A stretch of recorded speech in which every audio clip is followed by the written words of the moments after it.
Hello everybody, and welcome back to the Empire Let's Plays series. I've got a few different things I want to get you caught up on. First thing is, I updated to 1.21.7.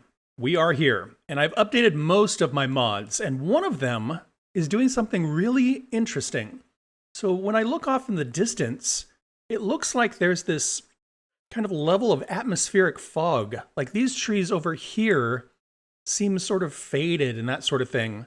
I went ahead and turned on the clouds just to see what those looked like. I haven't had clouds on in forever, and I kind of like it. It adds a little bit of atmosphere. When I first logged on, it was raining, and it looked really weird there too. So I think it might be my sodium mod that's adding some atmosphere. Because look over there, like that looks far away where these things look close. It's just really different looking. Anyway, there's other stuff too. The other thing is on the live stream, we did some work over in the desert, and you can see here, once we get across that bridge, the tunnel is complete, and we now have a road going down through the desert. Again, we found a mesa village over here, and so this road is going to fork and probably come over across in this direction as well. And we still have a ways to get it down to Blakey, but we've made some good progress. And the last thing I want to update you on real quick, between episodes, I had a little bit of time to do some organizing. I've been camping most of this last week. I went to a place called Crater Lake in Oregon, and it is the only national park in Oregon. It's really, really spectacular. And I was camping nearby. The mosquito situation was out of control, but I had a really, really great time. Did a little bit of work over here. So you can see I added a window. I kind of sketched out what the roof is going to look like. And then inside, you can see I've done a little bit of planning here. I think I have my stone kind of organized.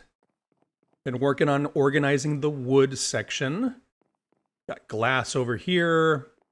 And again, a ton of work to be done throughout.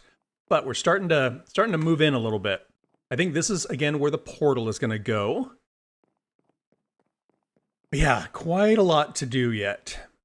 Last episode, I spent a bunch of time running around to all the villages to move stuff over, and for whatever reason, I forgot about two of the villages. We ran over to Mingus and Coltrane, and to the Southland, which is all of the villages in this direction. But we didn't get to Rollins, and we didn't get to Blakey. So at some point, I'm going to have to go over there and grab my stuff and move it over here as well. And one more quick update. If you joined me on my previous live stream, you saw right at the end that we ran into a wandering trader.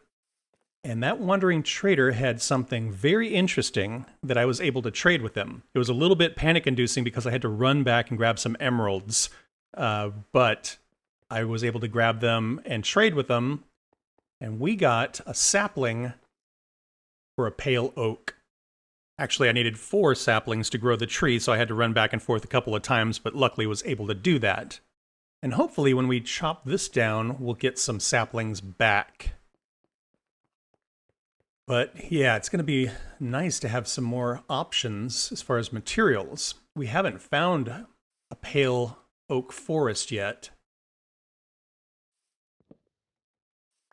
Voila. So let's chop this down and see what we get back.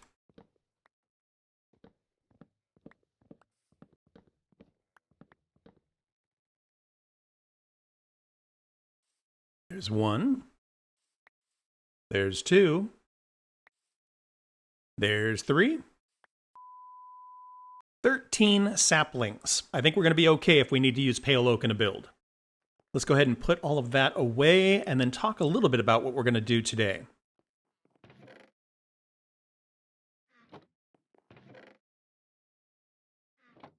First thing I want to do today is I want to trim some armor. We've got a bunch of armor trims we've found, and we have some pretty nice armor now, and so I want to look at some options and see what we can do. We have found a few different types of armor trim. So we've got 2 of the Sentry armor trims. We've got the Rib armor trim. We have 4 of the Coast armor trim and 1 of the Bolt armor trim. So I think what I'll do is I'll put some of the armor in a smithing table and just kind of look at the different trims and see what kind of shapes they make and what I like. And then we'll take a look at some different materials and see how we want to trim this armor. Smithing table is 4 of those and 2 of those. So to start off, I think I'm just going to use redstone to trim so we can kind of see what it's doing to the armor. So for example, the coast armor trim, which is a fairly common armor trim, will add a little bit of a ring around the helmet. The Century one puts a stripe right down the center. Rib, there's a couple of stripes on each side. And Bolt, it's a really pretty interesting pattern.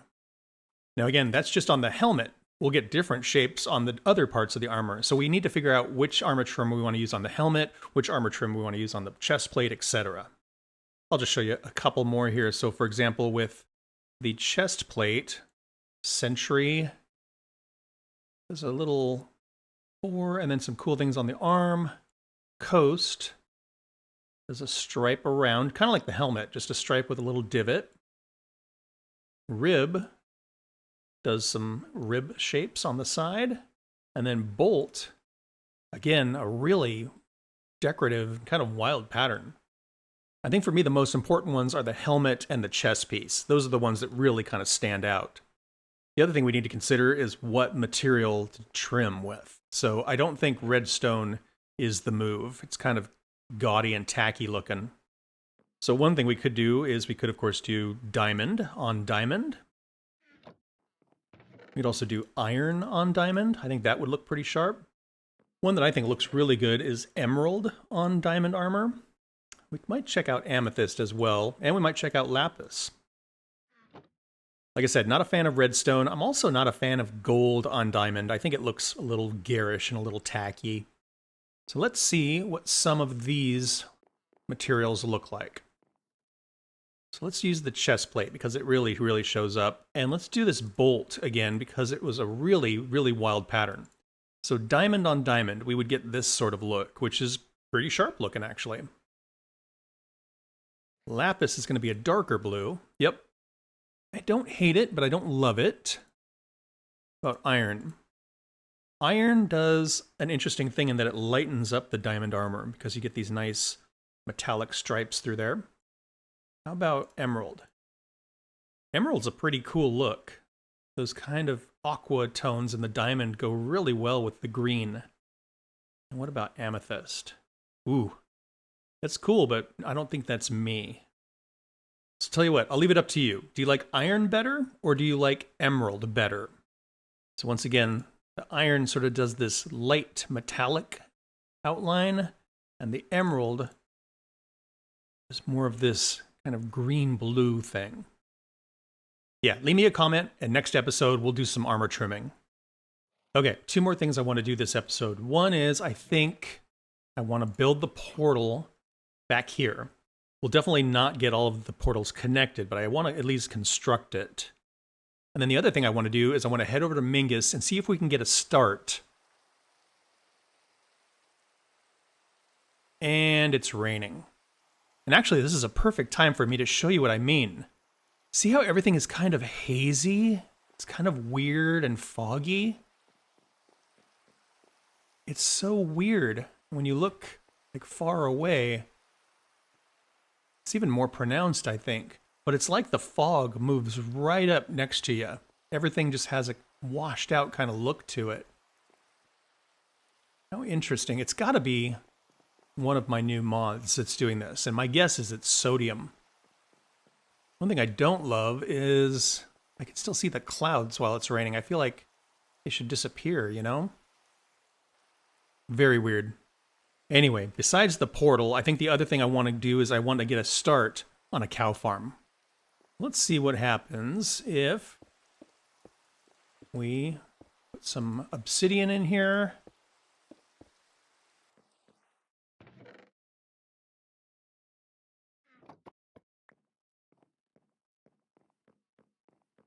And put some obsidian in here, and then we'll light it up and see what we get. And fire. Okay.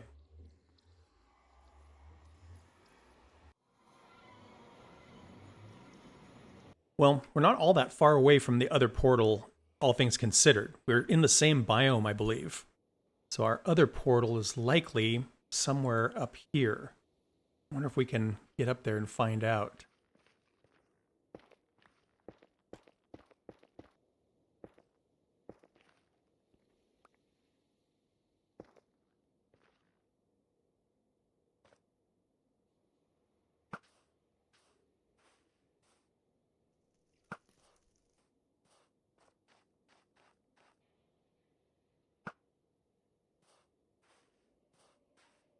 I don't think we're going to find any dried gas because we've exposed all of this biome before.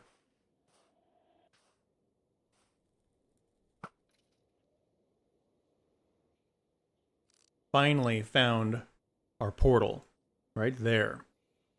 So that is over by the hilltop village, and then way over here, right down there. So that's basically all the distance that we need to go as far as building a little path, and I don't think that'll be too big a deal. Okay, we will figure out the exact coordinates, get this all figured out later. Oh, sun went down. Let's sleep real quick, and then move on to our cow farm project.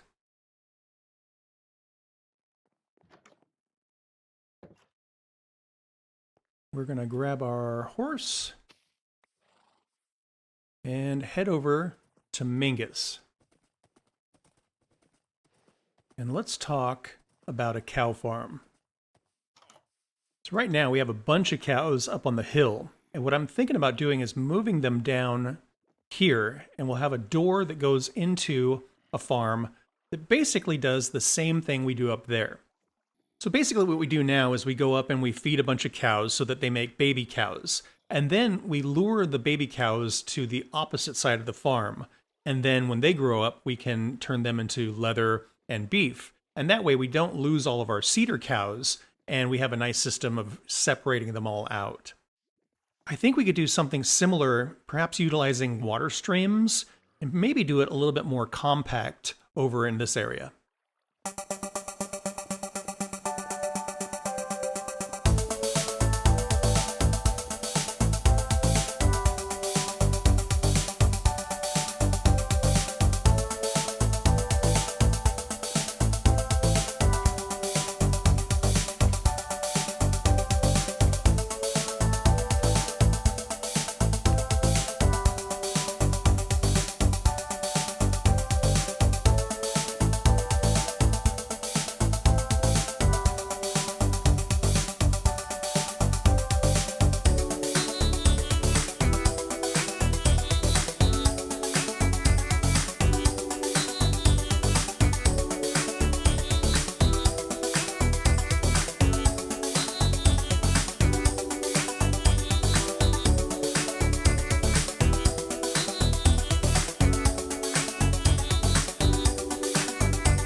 Well, we have managed to make a pretty convoluted little cow farm, and I'll show you how it works here. We're going to grab some wheat, go ahead and replant real quick. So when we walk in our little base here, off to the right, we now have this little section. I would like to put a lantern rather than a torch here, but we'll get to that eventually. You can hear some cows now. When we walk up, there is a little gutter here, and I've got about 12 cows in there right now. And what I can do is I can breed these guys up. And what's happening is this wall right here doesn't go all the way down. It's only this here, and then there's a space. And that space is big enough for the baby cows to slip through. You can also see there's water down there. The water actually starts about here and flows in that direction. And then it drops down a couple of blocks, and the baby cows get washed down in this direction. And they sit there at the end of the water stream with a water block right above their heads. And when they grow up into full-size cows, their heads dip into that water block, and it forces them to swim. They swim up, get washed across in another water stream, and they will land right here in this space. And then what we can do is use our sword, just whack them, and we get leather and steak. I think I want to get some more cows in here, which means I need to go down there and kind of seal up that wash-through area so that the baby cows stay in here and grow up. And I think if we got, 20 or 25 cows in there, we can get some pretty good rates out of this thing. The only other thing I don't like is it's just so noisy. So noisy. All those cows just making all that noise. So now we have zombies and armadillos and cows in this crazy little space. Well, it's not super fast, but I think it's going to be adequate for our needs. It was a little bit of a chaotic episode this week. I only had a little bit of time after I got back from camping to get this thing done, but I think we did some good work. And that's where I'm going to wrap this one up. If you want to be like these folks and help support the channel, click join down below or scan the code on the screen. And thanks for watching. I hope you had fun. Please like and subscribe if you want to follow along on the adventure, and I hope to see you all in the next one. Bye-bye.